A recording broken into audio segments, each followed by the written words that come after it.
മനഃശാസ്ത്ര റിയാലിറ്റിയാണ്. ഇതിനെ spiritual side ഞാനിത് പറഞ്ഞു കഴിഞ്ഞിട്ട് പറയാട്ടോ. അതായത് ഇപ്പം ഒരു അമ്മ ഒരു കുഞ്ഞിനെ ഭയങ്കരമായിട്ട് കൺട്രോൾ ചെയ്താണ് വളർത്തുന്നതെന്ന് വിചാരിക്കാം. അപ്പം അമ്മ എവിടെ പോയാലും കുഞ്ഞിനെ കുറച്ച് ടോക്സിക്കാണ് അമ്മ എന്ന് വിചാരിക്കുക. നിയന്ത്രിച്ചുകൊണ്ടേയിരിക്കുന്നു, വഴക്ക് പറഞ്ഞുകൊണ്ടേയിരിക്കുന്നു എന്ന് വിചാരിക്കാം.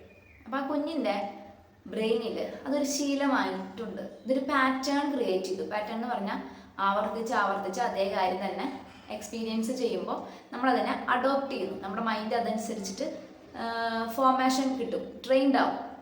അപ്പം ഈ കുട്ടിക്ക് കൺട്രോൾ ചെയ്ത് ജീവിച്ച് പരിചയമായി. അങ്ങനെ ഒരു കുട്ടി ഒരു റിലേഷൻ വലുതായി എന്ന് വിചാരിക്കാം. 30 വയസ്സായിട്ടും അമ്മ കൺട്രോൾ ചെയ്തുകൊണ്ടിരിക്കുവാണ്. 25 വയസ്സിലും 15 വയസ്സിലും ഒക്കെ അമ്മ കൺട്രോൾ ചെയ്ത് തന്നെയായിരുന്നു, അമ്മയുടെ നിയന്ത്രണത്തിൽ തന്നെയാണ് കുട്ടി വളർന്നത്. അപ്പം ഒരു റിലേഷൻഷിപ്പിലേക്ക് കടക്കുന്ന ഒരു സമയത്ത് ഈ വ്യക്തി ജീവിതത്തിലേക്ക് കൊണ്ടുവരാൻ ഇഷ്ടപ്പെടുന്നത് അല്ലെങ്കിൽ കൊണ്ടുവരുന്നത് ഇതുപോലെ അയാളെ കൺട്രോൾ ചെയ്യുന്ന ഒരു ഭാര്യയായിരിക്കും. അതിനുള്ള സാധ്യതയാണ് കൂടുതൽ. ഇനി അയാൾക്കൊരു തിരിച്ചറിവ് ഉണ്ടാവുകയാണ്, എനിക്കിങ്ങനെ കൺട്രോൾ ചെയ്ത് ജീവിക്കണ്ട എന്നൊരു തിരിച്ചറിവ് ഉണ്ടാവുകയാണെങ്കിൽ അപ്പോഴും അതൊരു അൺഹീൽഡ് ആയിട്ടുള്ള ഒരു സംഗതിയായിട്ട് നിലനിൽക്കും. അയാൾ ചിലപ്പോൾ ഒരു പാവപ്പെട്ട ഒരു നല്ല ഒരു വൈഫിനെ ലൈഫിലേക്ക് കൊണ്ടുവരാനുള്ള സാധ്യതയുണ്ട്. പക്ഷെ എപ്പോഴെങ്കിലും ആ വൈഫ് കൺട്രോൾ ചെയ്യുന്ന രീതിയിൽ ജസ്റ്റ് ഒന്ന് അങ്ങനെ ചെയ്യണ്ട കേട്ടോ എന്ന് പറഞ്ഞു കഴിഞ്ഞാൽ ഈ അമ്മയുടെ ഈ കൺട്രോളിങ് അയാളുടെ മനസ്സിലേക്ക് വരികയും അയാൾ തൻ്റെ ഭാര്യയെ അമ്മയായിട്ട് കണക്ട് ചെയ്ത് മനസ്സിലാക്കുകയും അമ്മയോടുള്ള എല്ലാ ദേഷ്യവും ഫ്രസ്ട്രേഷനും ഒക്കെ ഈ ഭാര്യയുമായിട്ടുള്ള ബന്ധത്തിനെ ഇൻഫ്ലുവൻസ് ചെയ്യുകയും ചെയ്യും. അതായത് പിന്നെ അമ്മയുടെ സ്ഥാനത്ത് ആ അമ്മയുടെ ഇതൊക്കെ ഭാര്യയോടായിരിക്കും തീർക്കാൻ പോകുന്നത്.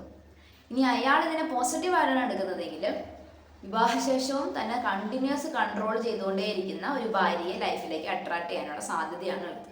അങ്ങനത്തെ ഒരു ബിഹേവിയർ ഉള്ള ഒരാളെ അട്രാക്ട് ചെയ്യാനുള്ള സാധ്യതയാണുള്ളത്.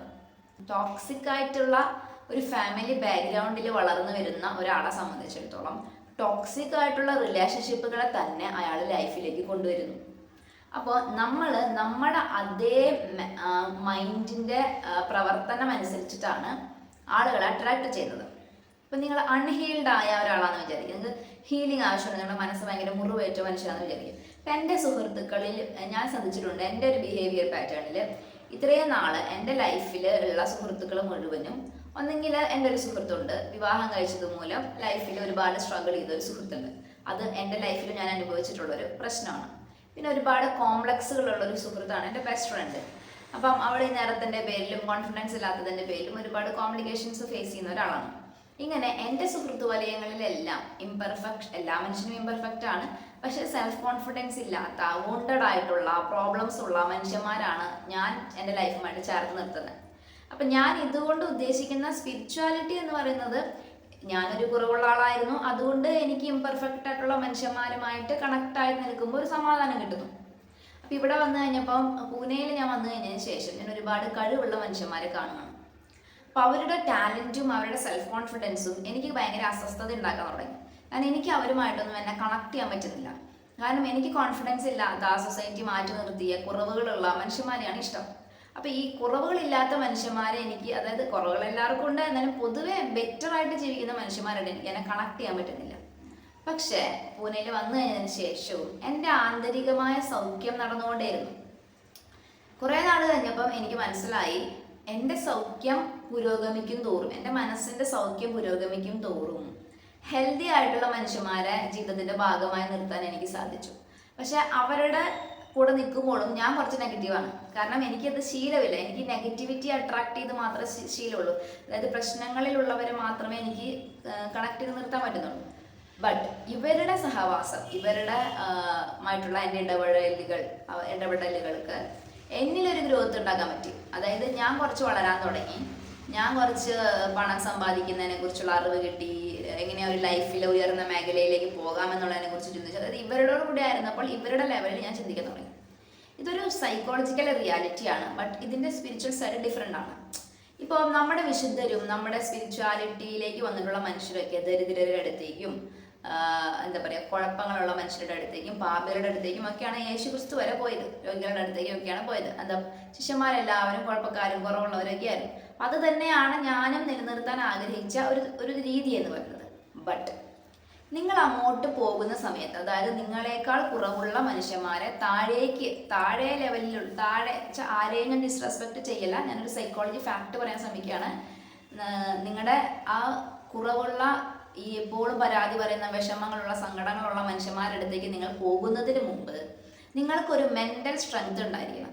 ഇപ്പം ഒരു യേശുക്രിസ്തു എന്ന് പറയുന്നത് ഓൾറെഡി നല്ല ഒരു സ്ട്രോങ് മെൻറ്റാലിറ്റി ഉള്ള മനുഷ്യനാണ്.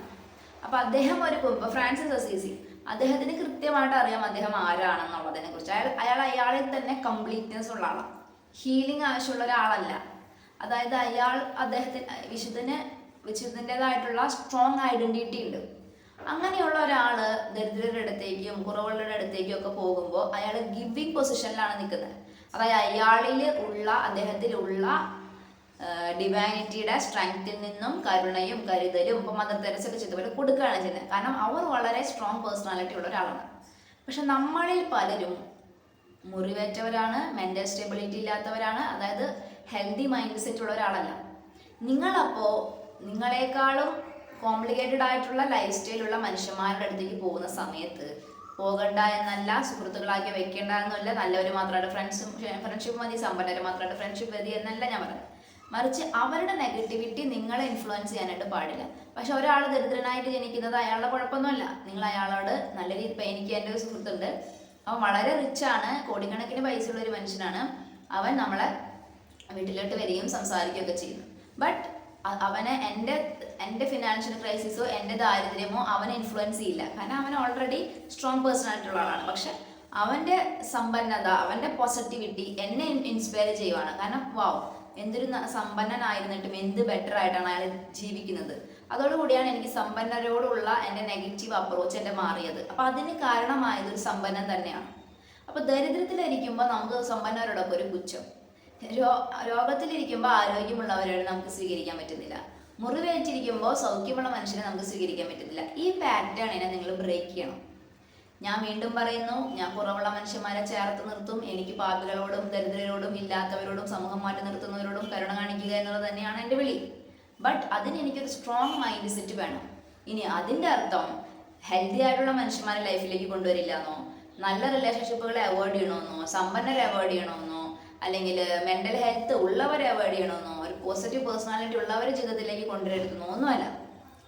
നിങ്ങൾ ആരിൽ ഇൻഫ്ലുവൻസ്ഡ് ആവുന്നു എന്ന് നിങ്ങൾ തന്നെ തീരുമാനിക്കണം. നിങ്ങൾ ആരിലാണ് നിങ്ങൾ ഇൻഫ്ലുവൻസ്ഡ് ആവുന്നത്? നിങ്ങൾക്ക് ഇൻഫ്ലുവൻസ്ഡ് ആവാതെ പോസിറ്റിവിറ്റി തന്നെ നിലനിർത്തിക്കൊണ്ട് ഒരു ഗിവർ ആയിട്ടിരിക്കാൻ പറ്റുമോ? അപ്പോൾ മദർ തെരേസ വാരിക്കോരി കരുണ കൊടുത്തു. മദർ തെരേസ ഈ മറ്റ് മനുഷ്യന്മാരുടെ ഇതിൽ ഇൻഫ്ലുവൻസ്ഡ് ആവാത്ത ഒരു പേഴ്സണാലിറ്റിയാണ്. അതുകൊണ്ട് അമ്മയ്ക്ക് സ്ട്രോങ് ആയിട്ടുള്ള കാര്യങ്ങൾ ചെയ്യാൻ പറ്റി, സ്ട്രോങ് ആയിട്ടുള്ള കാര്യങ്ങൾ കൊടുക്കാൻ പറ്റി, ലൈഫിൽ ലോകത്ത് തന്നെ ഒരു ചേഞ്ച് ഉണ്ടാക്കാൻ പറ്റി. സോ ബിഫോർ നിങ്ങളൊരു യുദ്ധത്തിന് ഇറങ്ങി പുറപ്പെടുന്നോ അല്ലെങ്കിൽ ഒരു സർവീസിന് ഇറങ്ങി പുറപ്പെടുമ്പോൾ ഒക്കെ ചെയ്യുന്നതിന് മുൻപ് നിങ്ങളെക്കുറിച്ച് നിങ്ങൾക്കൊരു ധാരണ ഉണ്ടായിരിക്കണം. നിങ്ങൾ എന്താണ് ഏതാണെന്നുള്ളതിനെ കുറിച്ച് നിങ്ങൾക്കൊരു ധാരണ ഉണ്ടായിരിക്കണം. ഇനി ഈ പാറ്റേണിനെ നിങ്ങൾ ബ്രേക്ക് ചെയ്യണം. അതായത് നിങ്ങൾ എന്താ പറയുക, ഞാൻ പറഞ്ഞല്ലോ, എനിക്ക് സമ്പന്നരോടുണ്ടായിരുന്ന ഒരു തരം താല്പര്യമില്ലായ്മ, ഞാൻ ദാരിദ്ര്യത്തിലേക്ക് നോക്കിയിരിക്കുന്നു, എനിക്ക് ദാരിദ്ര്യം മതി, എനിക്ക് ദരിദ്രരിലേക്ക് നോക്കിയിരുന്നാൽ മതി. പക്ഷെ എൻ്റെ ലൈഫിൽ കർത്താവിനെ തിരുത്തിയ ഒരു കാര്യമാണ്, ഒരാൾ സമ്പന്നനാണ് എന്നതുകൊണ്ട് അയാൾ മോശപ്പെട്ട ആളെന്നായിരിക്കണമെന്നില്ല. എത്രയോ നല്ല സമ്പന്നരുണ്ട് നമ്മുടെ സഭയെ സപ്പോർട്ട് ചെയ്യുന്നവരും. അപ്പം ഈ പണത്തിനോടുള്ള എൻ്റെ നെഗറ്റീവ് മനോഭാവം അവിടെ കറക്റ്റ് ചെയ്യപ്പെടുകയാണ്. ഇതുപോലെ തന്നെയാണ് പലതരത്തിലുള്ള നമ്മുടെ നെഗറ്റീവ് അപ്രോച്ചുകളെ നമ്മൾ തിരുത്തേണ്ട ആവശ്യം. ഇപ്പം നിങ്ങൾ ടോക്സിക് ആയിട്ടുള്ള ഒരു പാരൻറ്റിൻ്റെ കീഴിൽ വളർന്ന ഒരാളാണെങ്കിൽ ഇത് ടോക്സിസിറ്റീനെ നിങ്ങൾ ഐഡൻറ്റിഫൈ ചെയ്തിട്ട് ഇങ്ങനെ ഇതല്ല ഹെൽത്തി റിലേഷൻഷിപ്പിൻ്റെ മാനദണ്ഡം, എനിക്കൊരു ഹെൽത്തി ആയിട്ടുള്ള പേഴ്സണെയാണ് ലൈഫിലേക്ക് കൊണ്ടുവരേണ്ടത്. അപ്പോൾ ടോക്സിക് ആകുന്നതിനെ കുറിച്ച് നിങ്ങളുടെ അവയർനെസ് ഉണ്ടാവുക, നിങ്ങളുടെ മൈൻഡ് ഈ പാറ്റേണിനെ ബ്രേക്ക് ചെയ്ത് ഹെൽത്തി ആവുക. അപ്പം മാത്രമാണ് നിങ്ങളൊരു ലൈഫ് പാർട്ട്ണറെ ലൈഫിലേക്ക് കൊണ്ടുവരിക. ഇത് ഞാൻ വിവാഹം കഴിച്ചിരിക്കുന്ന വ്യക്തി എന്നെ പോലെ തന്നെ വുണ്ടഡ് ആയിട്ടുള്ള ഒരാളാണെന്ന് വിചാരിക്കാം. നിങ്ങൾ രണ്ടുപേരും മുറിവേറ്റവരാണ്. ഇതിൻ്റെ ഭാഗമായിട്ട് നിങ്ങൾ മുന്നോട്ട് പോകുന്ന സമയത്ത് രണ്ടുപേർക്ക് ഒരുപാട് കോംപ്ലിക്കേഷൻസ് ഉണ്ടാവും. അതുകൊണ്ടാണ് ദൈവം ഇങ്ങനെ ഡിഫറെൻ്റ് ആയിട്ടുള്ള ആളുകൾ യോജിപ്പിക്കുന്നത്. ഇപ്പോൾ ഫിനാൻഷ്യലി ഹാൻഡിൽ ചെയ്യാൻ പറ്റാത്ത ഒരാൾക്ക് ഫിനാൻഷ്യൽ നന്നായി ഹാൻഡിൽ ചെയ്യാൻ പറ്റുന്ന ഒരാളെ ദൈവം കൊടുക്കുന്നത്. അങ്ങനെ രണ്ടുപേരും കൂടെ ഒരു കാമ്പിറ്റബിലിറ്റോ അങ്ങനെ രണ്ടുപേരും കൂടെ ഒന്നിച്ചൊരു യാത്ര നന്നായി പോകാൻ വേണ്ടിയിട്ടാണ്. അപ്പം നിങ്ങൾ എപ്പോഴും നിങ്ങളെക്കാൾ കുറവുള്ളവരിലേക്ക് നോക്കിയിരിക്കരുത്. മുകളിലേക്കും നോക്കാൻ നിങ്ങൾ പഠിക്കണം. നമുക്കൊരു സമാധാനം കിട്ടാൻ വേണ്ടിയിട്ടാണ് നമ്മൾ താഴേക്ക് നോക്കുന്നത്. അല്ലെങ്കിൽ നമ്മൾ കംഫർട്ടബിൾ ആണ്, നമുക്ക് കരുണ, സ്നേഹം ഇതൊക്കെ ഉണ്ട്, ഇല്ലെന്നല്ല ഞാൻ പറയുന്നത്. ഇത് കരുണയുടെ സ്നേഹത്തിൻ്റെ പ്രശ്നമല്ല, മറിച്ച് നിങ്ങളുടെ ലൈഫിനെ ഹെൽത്തി ആയിട്ട് കൊണ്ടുപോകാനുള്ള നെഗറ്റീവായിട്ടുള്ള പാറ്റേണുകളെ ബ്രേക്ക് ചെയ്യാൻ വേണ്ടിയിട്ടാണ് പറയുന്നത്. ഇപ്പം നിങ്ങളെ 20 വർഷം നിങ്ങളുടെ പാരൻസിൻ്റെ കൺട്രോളിനെ ഫേസ് ചെയ്ത് ജീവിച്ചു. കല്യാണം കഴിഞ്ഞ് നിങ്ങളൊരു 50 വർഷം നിങ്ങളുടെ ഭാര്യയുടെ കൺട്രോളിങ്ങിന് കീഴിൽ ജീവിച്ചു.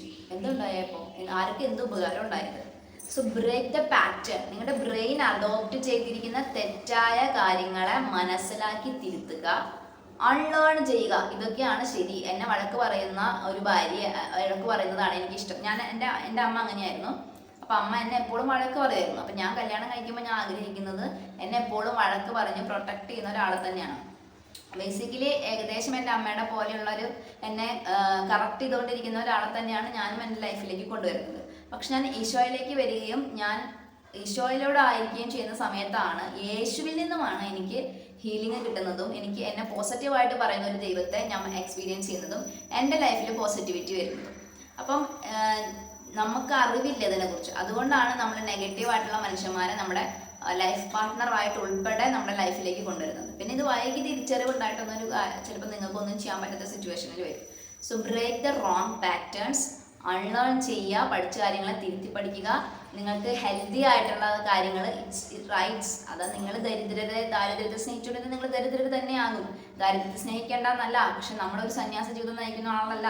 അവർ പോലും നല്ല രീതിയിൽ ജീവിക്കുമ്പോൾ, അതായത് ഭക്ഷണം കഴിക്കുന്നുണ്ട്, അവർ വണ്ടിയിൽ യാത്ര ചെയ്യുന്നുണ്ട്. അപ്പം നമ്മൾ ഈ അമിതമായ ദാരിദ്ര്യത്തിനെ ഫോക്കസ് ചെയ്തിട്ട് ഇതൊന്നും വേണ്ടെന്ന് വെക്കുന്ന ഒരു പാറ്റേൺ ഉണ്ടല്ലോ, അത് ശരിയല്ല. നമ്മുടെ ജീവിതത്തിന് ആവശ്യമായിട്ടുള്ള കാര്യങ്ങൾ നമുക്ക് ആവശ്യമാണ്. നമ്മൾ ജീവിക്കുന്നത് കൊണ്ട് സന്തോഷിക്കുന്നത് കൊണ്ടും അസൂയ തോന്നുന്ന ഒരു ദൈവമൊന്നും അല്ല നമുക്കുള്ളത്. നല്ല ഹെൽത്തി ആയിട്ടുള്ള റിലേഷൻഷിപ്പിലേക്ക് പോകുന്നത് കൊണ്ട് കർത്താവിനൊരു പരാതിയൊന്നുമില്ല. നിങ്ങൾ കുറവുള്ള മനുഷ്യരുടെക്ക് പോകണം. ഞാൻ തീർച്ചയായിട്ടും അങ്ങനെയുള്ളവരെ സഹായിക്കാനാണ് ഈ ചാനൽ തുടങ്ങിയിരിക്കുന്നത്. ബട്ട് ഞാനൊരു സ്ട്രോങ് പേഴ്സൺ ആയിരിക്കുകയും എനിക്ക് ദൈവത്തിൽ നിന്നും ഒരു കണക്ഷനിൽ എനിക്കൊരു സ്പിരിച്വാലിറ്റി ഉണ്ട്. അത് സ്ട്രോങ് ആയാൽ മാത്രമേ എനിക്ക് കൊടുക്കാൻ പറ്റൂ. ഞാൻ മെൻ്റലി തളർന്നിരിക്കുന്ന ഒരാളാണെങ്കിൽ എനിക്ക് ആരെയും ഹീൽ ചെയ്യാൻ പറ്റില്ല, എനിക്ക് ആരെയും സഹായിക്കാനായിട്ട് പറ്റില്ല. സോ നിങ്ങൾക്ക് നിങ്ങളെക്കുറിച്ചൊരു കോൺഫിഡൻസ് ഉണ്ടെങ്കിൽ നിങ്ങൾ ഏതുതരം മനുഷ്യന്മാരുടെ അടുത്തേക്ക് പോയാലും ഇറ്റ്സ് ഓക്കെ. പക്ഷെ നിങ്ങൾക്ക് നിങ്ങളെക്കുറിച്ച് തന്നെ ഒരു ധാരണയില്ലെങ്കിൽ, അല്ലെങ്കിൽ നിങ്ങൾക്ക് തന്നെ ഉറപ്പില്ല ഞാൻ ഇൻഫ്ലുവൻസ്ഡ് ആകും, നമുക്ക് തന്നെ ഒരു എന്താ പറയുക, നമ്മൾ തന്നെയും ട്രബിളിലായിരിക്കുന്ന സമയത്ത് നമുക്ക് ആരെയും പരീക്ഷിക്കാൻ പറ്റണമെന്നില്ല. സോ പ്രോസ്പെരിറ്റിയോടോ സമ്പന്നതയോട് ഹെൽത്തി റിലേഷൻഷിപ്പിനോട് നല്ല ഒരു ജീവിതത്തോടൊന്നും നെഗറ്റീവ് മനോഭാവം വെച്ച് പുലർത്തരുത്. നിങ്ങൾക്ക് വേണ്ടത് സ്നേഹം, കെയർ, ഹെൽത്തി റിലേഷൻഷിപ്പ്, ഇതൊക്കെ നിങ്ങളുടെ റൈറ്റ്സ് ആണ്. അതിനോടൊരു പോസിറ്റീവ് അപ്രോച്ച് നിലനിർത്തുക, പാറ്റേണുകളെ ബ്രേക്ക് ചെയ്യുക, നിങ്ങളുടെ ലൈഫിലേക്ക് പോസിറ്റിവിറ്റി വരും. ദൈവം നിങ്ങളെ അനുഗ്രഹിക്കട്ടെ.